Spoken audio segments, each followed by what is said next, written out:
చెప్పు డబ్బులన్నీ ఎవరికి ఇస్తున్నావు? నీలాంటిదే ఆండ్రాయిడ్ ఫోన్ కి రీఛార్జ్ కి దిక్కులేదు కానీ యాపిల్ ఫోన్ కావాలన్నదంటే నా దగ్గర ఎక్కడ డబ్బులు? చూడండి పంచాంగంలో మీ ఆదాయం ఎంత ఉందో. అందులో ఆదాయం చూస్తున్నా గానీ పక్కనే ఉన్న వ్యయం చూస్తున్నావా? ఆదాయం వచ్చినప్పుడు నీకు ఇస్తాలే.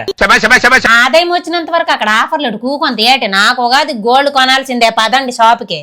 అవునండి, ఈ ఉగాదికి దేవి పవిత్ర గోల్డ్ అండ్ డైమండ్స్ వారు మనకు ఒక అద్భుతమైన ఆఫర్స్ అందిస్తున్నారు. అన్ని గోల్డ్ జ్యువెలరీ ఐటమ్స్ పైన 25% వరకు విఏ తగ్గింపు. డైమండ్ పెర్ క్యారెట్ 47,999 రూపాయలకే ఇస్తున్నారు. అంతేకాదు మనం ఏ జ్యువెలరీ కొన్నా మనకు పడే GST 3% దేవి పవిత్ర వాళ్ళే కడుతున్నారు. ముఖ్యంగా మన పాత బంగారాన్ని ఎక్స్చేంజ్ చేసుకుంటే ఇప్పుడున్న బంగారం రేటు కన్నా గ్రామ్ కి 100 రూపాయలు ఎక్కువ ఇస్తున్నారు. కానీ ఈ ఆఫర్ మార్చి 28 నుండి ఏప్రిల్ 11 వరకు మాత్రమే. అంతేకాదు US వాళ్ళకైతే ఫ్రీగా షిప్పింగ్ చేస్తారు. US అండ్ UK వాళ్ళు ఇక్కడికి వచ్చి పర్చేజ్ చేయాలనుకుంటే free airport pickup and dropping తో పాటు ఫ్రీ అకామిడేషన్ కూడా ఇస్తున్నారు. ఇంకెందుకు లేటు, ఈ కొత్త సంవత్సరం కొత్త బంగారంతో కొత్తగా కనిపించడానికి దేవి పవిత్ర గోల్డ్ అండ్ డైమండ్స్ కి వచ్చేయండి. వీళ్ళ address Hyderabad KPHB metro filler number 738 కి ఎదురుగా ఉన్న PNR ఎంపైర్ లో ఫస్ట్ ఫ్లోర్ లో ఉంది. మీకు మరేమైనా డీటెయిల్స్ కావాలనుకుంటే స్క్రీన్ పైన కాంటాక్ట్ నెంబర్ ఉంది.